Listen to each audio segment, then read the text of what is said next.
Successfully navigating a situation of bullying and incivility is possible and can lead to better workplace relationships in the future.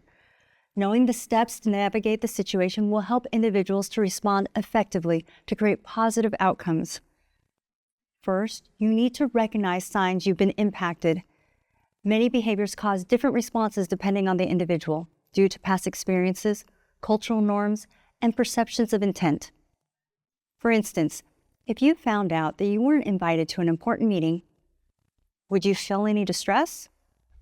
Well, if you've always been invited in the past and a coworker that's been very friendly with you sent out the request, you may feel there was just some oversight and feel fine.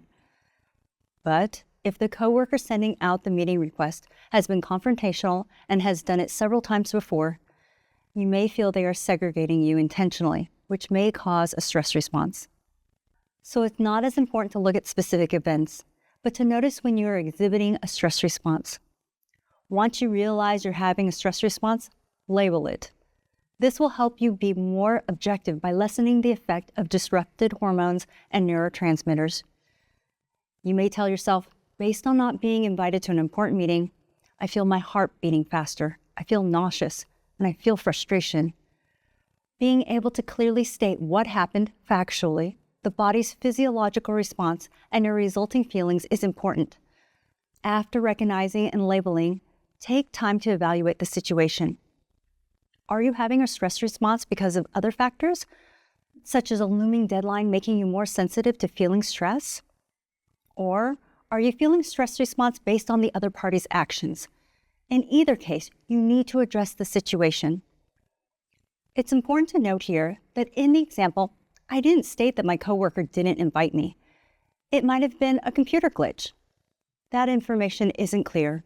So be sure you are stating a fact about the situation and not your assumption or perception of the situation. If you believe the issue is intrinsic, then take time to lower your stress levels with appropriate self-help techniques or with the support of others. If you believe the issue stems from the other party, first realize the individual may not have intended to cause you distress. They may have different ways in which they work. They simply aren't thinking about the effect that it's having on you or others. Or there may be other forces in effect, like technical difficulties. Realizing that you may not know the intent of the other person will help you remain objective and prepared to take the appropriate next steps. Some of you are probably thinking at this point, well, what if they do have ill intentions? That could also be a possible reason, but even if they do, jumping to that conclusion first will not help you find an effective solution.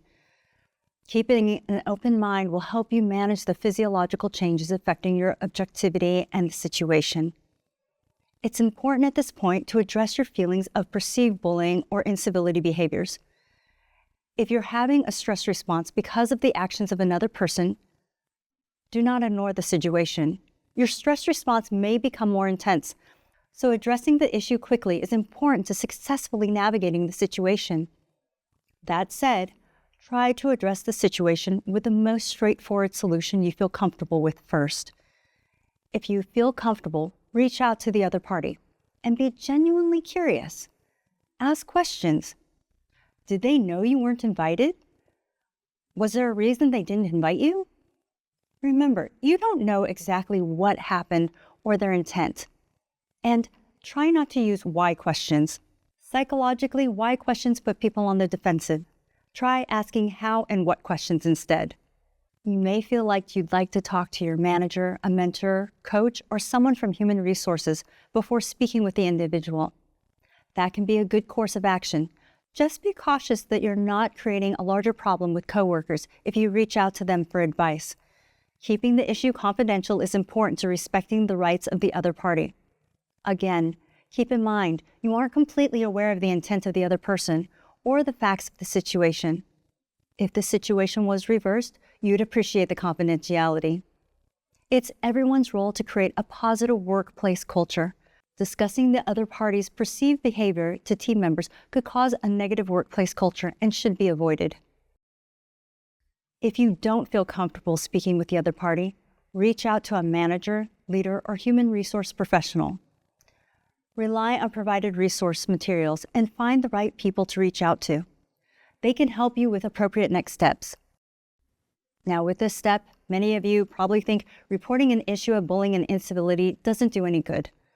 Some of you probably have even tried to do so in the past and felt you made the situation worse after you reported the behavior. You probably think this is just a canned answer from a human resource professional to cover themselves legally.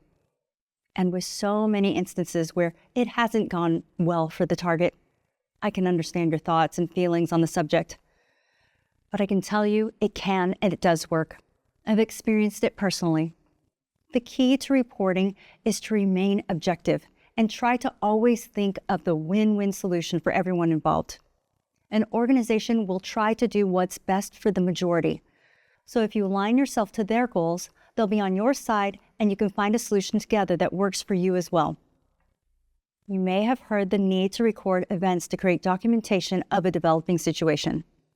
Once you realize you're having a stress response, it's a good idea to take a step back and record facts objectively. Often, individuals may not recognize their own stress response with the first incident of bullying. It's okay if an individual needs to recall earlier events. Just make sure you're recording the information accurately. If you can't remember or find the information, don't add information that may not be factual. It's better to leave inaccurate information out of any documentation, as it could be disputed and negatively affect your credibility.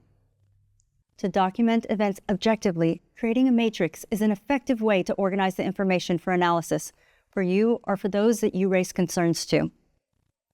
Information you should document are the date and time when an incident happened, the format of the incident. Examples of this could be an email, a virtual meeting, or face-to-face in the break room. Who was present or included in any communications, as they may be witnesses to the event, and what happened. Remember to report only the facts you're aware of. Do not state assumptions or speak for others. For example, a good fact to record may be, the other party spoke in a voice louder than their normal speaking voice while asking, "Are you new here? This work is terrible," in a meeting with 5 team members present. As an example of how not to record what happened, this could be, the other party started yelling and trying to make me feel embarrassed about my work performance in a team meeting, making everyone feel like I wasn't to be trusted with tasks. You should always keep this portion of your documentation objectively factual. Now, there is a second part to the matrix that should document your perception of what the toxic behavior was and how it made you feel. This is important because not all behaviors affect individuals the same way. This allows you and those that you raise concerns to understand why an incident affected you and what result it had on you. For instance, you may record that you felt that the other party was undermining your competence and recruiting others as a perceived toxic behavior.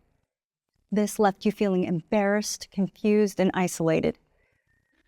Once you've reached out and raised a concern with the individuals identified by your organization as the right people to report an issue to, trust in the system. It will take time for your organization to research the situation, analyze the information, and create the best action plan to alleviate the issue. As you're waiting for a resolution, take this time to address any health impacts you may have and rebuild your confidence if necessary. Regardless of the outcome, it's important for an individual to find closure and move forward positively. Remaining positive, understanding all parties are trying their best to find the best solution for everyone involved, which may not be the same solution you envisioned, will help you move forward successfully in the organization. Conversely, if you are an alleged perpetrator, you should take the same steps as detailed for a target. The only exception may be reaching out directly to the other party. They may not be comfortable speaking with you and may perceive you are reaching out as confrontational. As we learned in previous courses, anyone can demonstrate poor workplace behaviors inadvertently. Realize misunderstandings can happen and remain objective as you successfully navigate the situation as well.